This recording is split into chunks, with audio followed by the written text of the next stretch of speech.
MGTOW men, welcome back. So this is my message to those that are new to MGTOW and aren't completely sure about what they're hearing.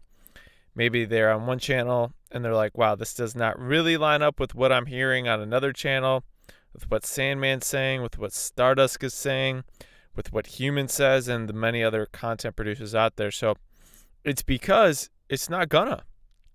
The fundamental things will. We're going to have our concepts like basic ones, things that you're going to hear in the Walt, hypergamy, gynocentrism, things that were kind of elemental in MGTOW. But now MGTOW is expanding and new ideas are coming in, so it's going past that. So you hear some concepts and terms, but you won't hear the same thesis all the time. That's a good thing. If anything, that's our strength. I'm for that. We have our innate branding in our channels. This isn't forced branding. There is innate branding that's rooted in the fact that we're unique as humans still. We might subscribe to MGTOW.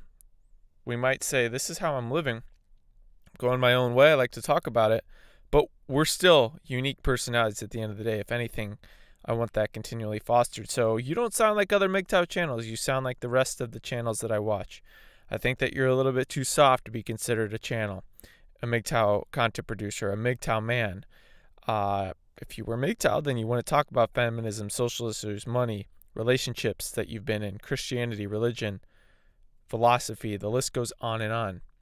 Any of these things have been thrown my way. So it's as if it's assumed that there is a template that you have to adhere to in order to be considered MGTOW, or you have to adhere to a certain set of topics in order to speak about MGTOW. So what ends up happening is that you get division in MGTOW that's not productive if that's the case. So there's a productive division, and then there's a dangerous division. By productive division, I mean the natural dividers among people that are akin to their personality, like I said, their beliefs, those things. Dangerous dividers are the statements that you have to do this in order to be a part of a club. Back about a year ago, I was looking on to what was essentially a war of philosophy about a philosophy. Is it a lifestyle? Is it a philosophy? Are there levels? What's going on? What do I have to follow? Well, I mean, nobody is making you do anything. I'm not making you do anything. I'm talking about things.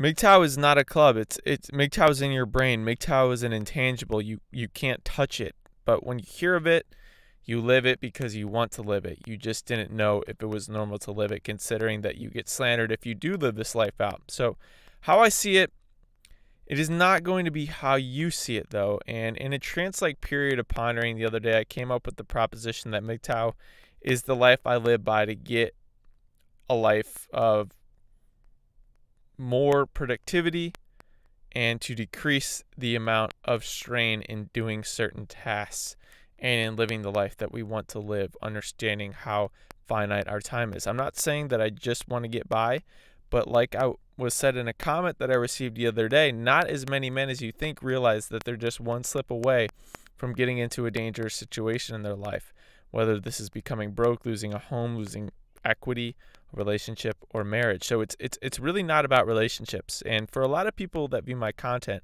they don't think that I'm making MGTOW content at first if I'm not focusing on something that has to do with feminism, because I'm not, and my brand is my brand. I talk about things that I enjoy, and MGTOW makes sense. That's why when some people hear what I have to say, they don't really hear what they might hear in a channel that is more visceral potentially. So this guy says, all this MGTOW stuff is interesting, but some of what's been said in the name of MGTOW is pretty shameful.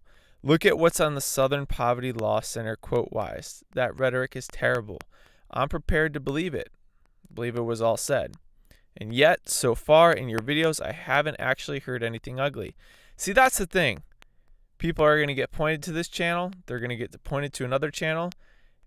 And they're going to perceive MGTOW to be a slanderous, hateful group, and solely rooted in that. And that's how it's going to be perceived. I know I'm not going to be able to shake that idea if people come and see my videos from the outside and see MGTOW tagged with it. And I think maybe the time has come to rebrand the version of MGTOW, this is what he says, as something also entirely different and disassociate with ugly hate rhetoric and oversimplified garbage. It does nobody good to be associated with misogyny, which I've not heard on this channel. Self-ownership is not hatred. I live with a woman and I'm the father of a girl. I've gone my way and life is better like this. Not everyone gets to be an astronaut, not yet at least.